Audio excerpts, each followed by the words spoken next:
Won't you please welcome our human chorus, the Funktastics!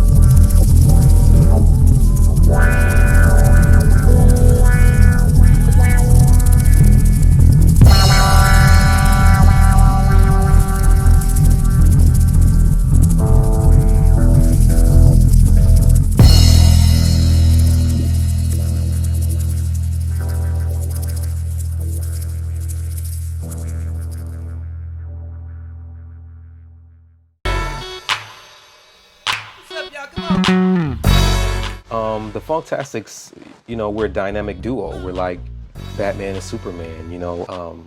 One of the things that made me excited about joining this brother in a musical union was the fact that I could do a lot of things in the studio and on stage that I couldn't do alone.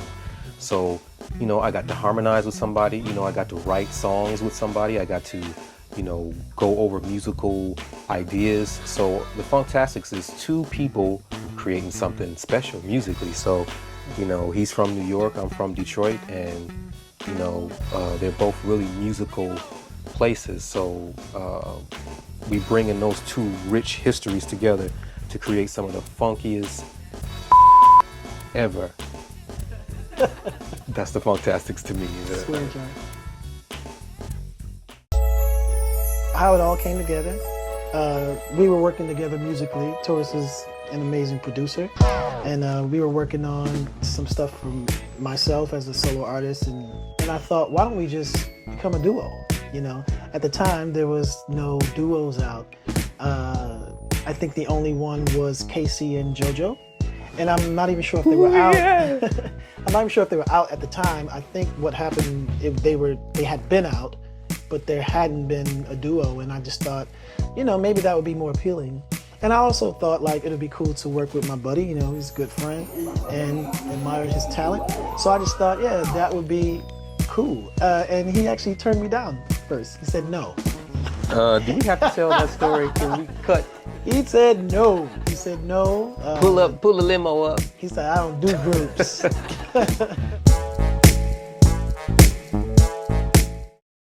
Last time on Funktastic Insta-Views. He said no. Pull a limo up. He said, I don't do groups.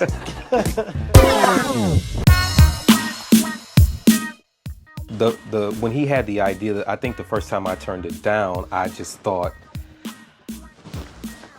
I still felt like I had a lot to do to kind of prove myself as an artist.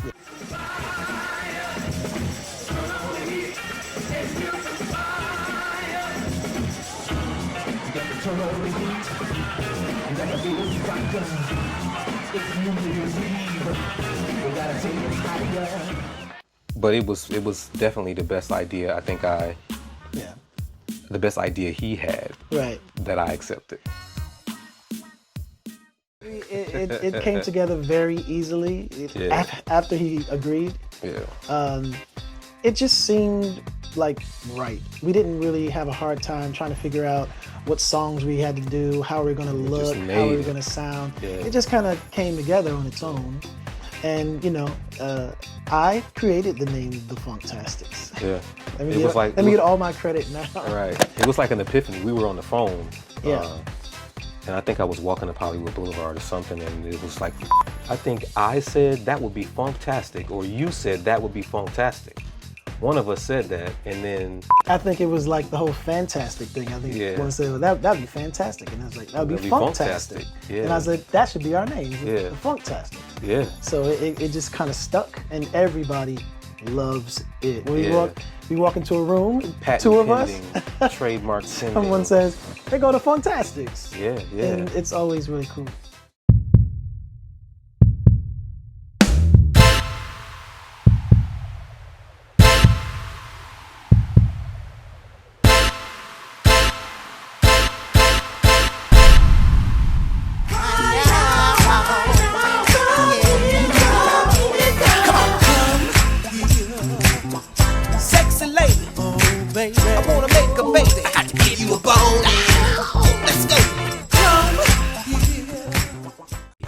Why You guys the have questions from the remasters? internet. Okay.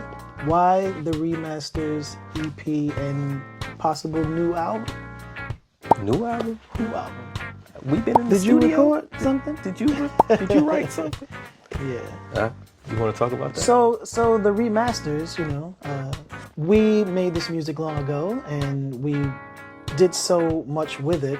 We didn't get it out to the masses as we would have liked. So we remastered the first two records, which is Funktastic Party and Funktastics in the Sky. Two great projects. Stream them everywhere. And then we decided we should also do an EP filled with these songs that we never recorded. So it's just to give fans something a little bit more, and also to just take these babies and share them with the world. You step out of being who you are as an artist right now, and you step back into actually working with another singer, working with another writer, working with another producer, and coming up with stuff together.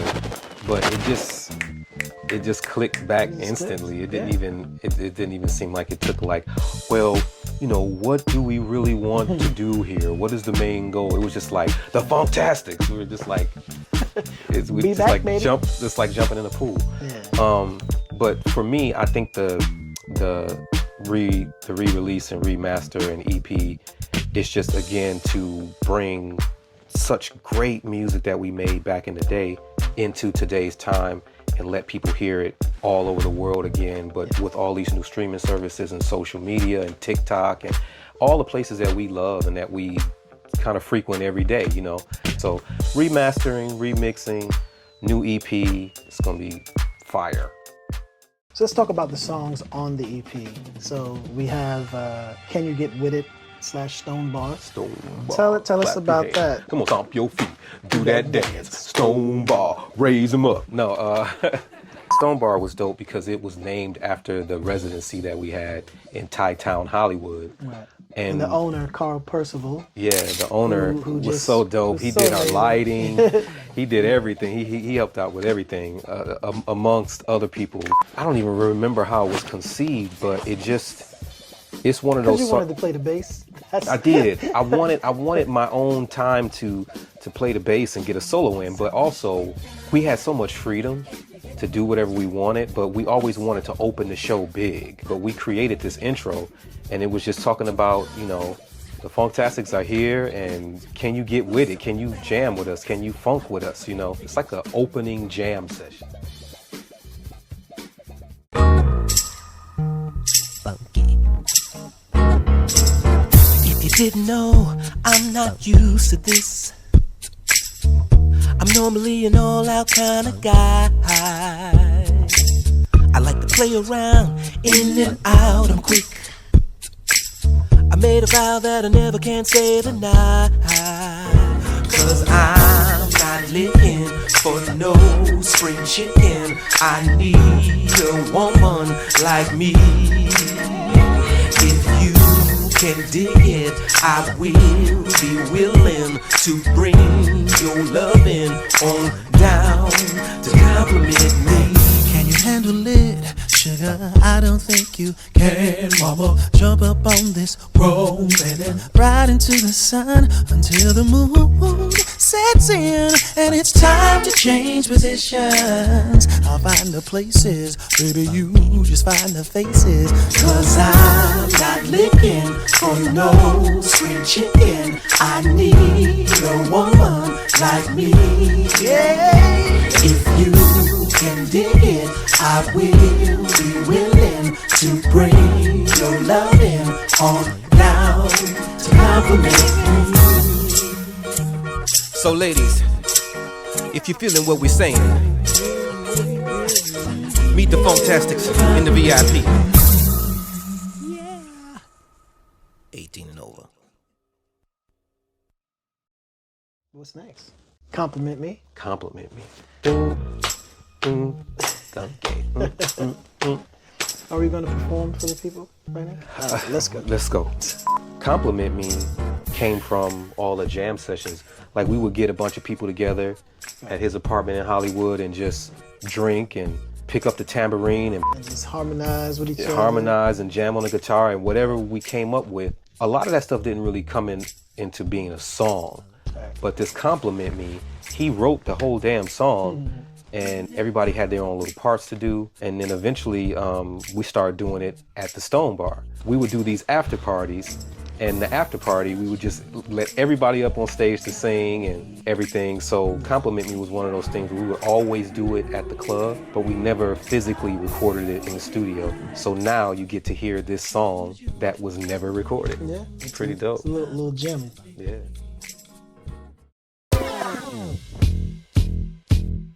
The funk is back. Come on! Get down with the Funktastics as they celebrate their new compilation, Funktastics Forever, which includes their first 2 albums remastered and a hot unreleased 5-song EP that is sure to keep your body moving. Join the party now on Spotify, Apple Music, and Tidal today.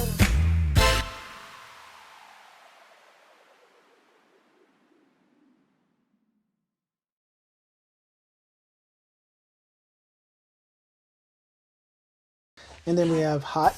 I'll do Hot. He'll do Hot. I'll turn the fire up. This song is a song we did at the Stone Bar that Barshim wrote. One time. Did all the vocals. It was his solo song. Well, half a time. And while he was performing, the plug came out, Ghost in the Machine, something went wrong, and it was on the part where we were about to do the dance break. Yeah. So I think he felt like that song was cursed. I did. Or, so we never performed it again, and we actually never recorded it in the studio. So it's such a dope song. It's such an R&B song, but at the same time, it's got that hip hop, that 2-step. It's got that, and that's his whole thing, and it's just so dope to hear the way he sang on top of this track, and just the fact that it's a song about a girl who is just hot. Extended Bone. Yeah. Bone. You tell him about that. I tell him about that. Yeah. You tell him about the Extended Bone. So, Boning is from the mind of Taurus. I had very little to do with that song. No, but no, Boning is one of our fan favorites actually. My mom loves Boning. Yeah. That sounds weird. That did sound weird. My mom loves Boning. Cut. No, but she loves the song Boning, and it's a fan favorite. So we had performed it many times at the Stone, and then we took our act on the road and went to 3rd Street Promenade. And so when we were out there, we always tried to end the show with something exciting and powerful. Yeah. And we extended that where it's just like this breakdown, this little dance breakdown, and it's just like it's like a tsunami or a tornado or something. It just gets bigger and bigger and bigger, and then it's over. In the beginning, before me, was a funky man. His name was James Brown. James Brown! Get up, get on up. Get up, get on up. In the beginning, before me, was a soul man. His name was Marvin Gaye. I've been really trying, baby. In the beginning, before me, was a pretty man. His name was. You don't have to be rich to be my girl. You don't have to be cool to rule my world. The beginning, before me, was a bad man. They called him King of Pop. I said you wanna be starting something. You got to be starting something. I said you wanna be starting something. You got to be starting something. The next generation of funk.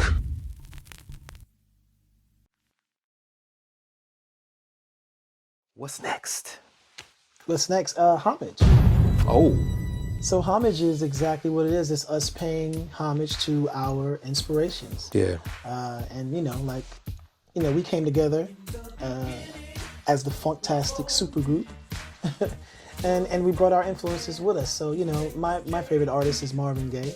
Everyone knows that. And, I love Michael Jackson. He's a very big influence on me. Most people say that, I sound like Mike, which is an ultimate compliment, but you know, I feel like I draw from everyone that I love. Mm-hmm. But and this guy like loves James Brown and Prince among others, and I just thought, oh, cool, like let's write this song paying homage to our influences. And Yeah, you know, I think the word GOAT is thrown around loosely and freely right now in this day and time, but I feel like there are original, real, true GOATs. Yeah. You know, to say James Brown is to say the creator of funk, the godfather of soul, you know, the originator. You can't be duplicated, you know. And then to say Marvin Gaye, the king of soul, you know, every R&B song you listen to on the radio, talking about love or being in a relationship, they do the same chord changes, they do the same woo, they do the same everything. Marvin created a whole genre of music, so he's a GOAT. Let's get that straight. And then there's Prince and Mike, and then you know, let's just on a mega, I'm done. A mega level. But you know, the song is so great because, you know, in the song we give them nicknames. We kind of do like abbreviate their names. So James Brown is JB, and you know, Marvin Gaye is MG, and then Prince it's nothing for the symbol, and then Michael Jackson is MJ, and we call James Brown the Funk Man.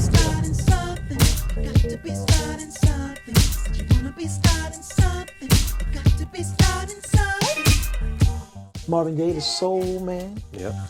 Yeah, yeah. Yeah, yeah. Yeah, yeah. The next generation.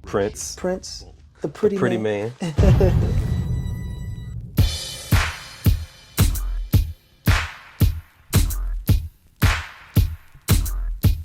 And Michael Jackson, the bad man. Was a funky man. His name was JB. In the beginning, before me.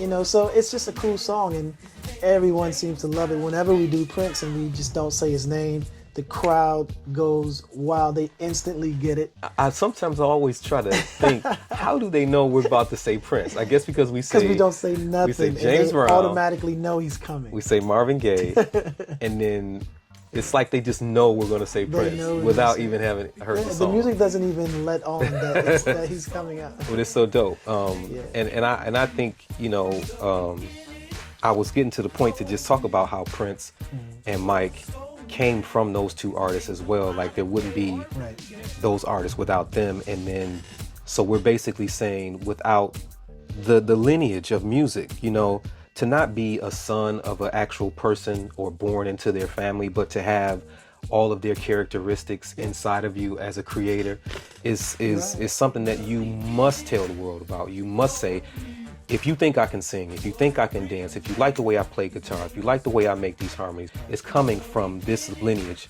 of people. And, you know, I get choked up about it because they are the nucleus of music. Yeah, absolutely. So again, I'm Taurus. I'm Barshim. And we're the Funktastics. We'll get it. It's been like 16 years. What do you expect?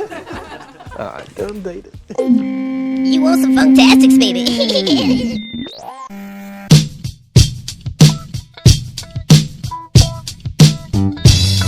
If anybody asks you what it is you want, you say, give me some of that funk.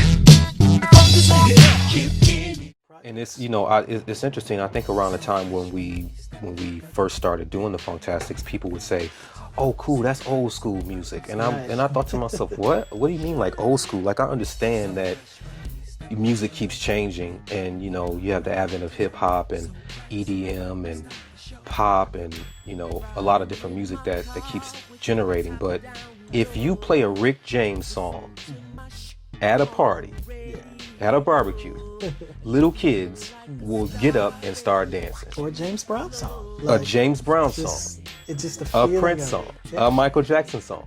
A Marvin Gaye song. Like, you know, it's like, so to call that music old school I think people are just saying, oh, that's music that was made a long time ago. But it's not, because we're the Funktastics. It's today. We're making music that is funky, it's soulful, it's dope, it's exciting. And when you press play on it, a little kid is just gonna be like, I don't know where that's coming from, but I'm gonna. So. I just wanna have fun. I just wanna have fun. I just wanna have fun, baby. You ready? Yeah. Ladies and gentlemen, we are the Funktastics. Funktastics. Hey. You can clap your hands if you want to. Hey. Don't be shy, baby. Hey, let's have a party, y'all.